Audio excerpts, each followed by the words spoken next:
For hundreds of years, First Nations have suffered under a broken colonial system that takes power away from their communities and places it in the hands of faraway politicians and big government in Ottawa. The Indian Act hands over all First Nations reserve land and money to the federal government. This means these communities have to go to Ottawa to ask for their tax revenue collected from their resource projects on their land. Enough. I've listened to First Nations, and that's why today I'm announcing my support for an optional First Nations resource charge. This is a grassroots First Nations solution to a made-in-Ottawa problem. The First Nations Tax Commission wrote the plan, brought it to me, and my common sense conservative team have decided to support it.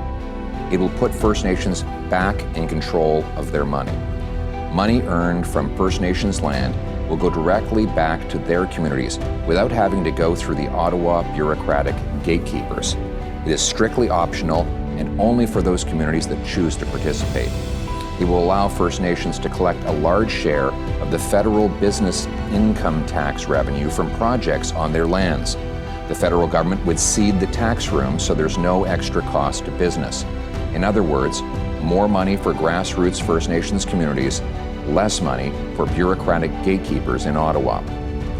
We want to put resources to work helping defeat poverty and providing powerful paychecks to First Nations people, not to fatten the faraway bureaucracy in Ottawa. This policy will make resource projects more attractive to First Nations. And my government will also replace Trudeau's anti-resource law C-69 with a new law that allows projects to get approved safely, responsibly, and quickly. That means more projects go ahead, gatekeepers lose their control over First Nations resources and money, and more Canadians bring home powerful paychecks. It's common sense. Now, let's bring it home.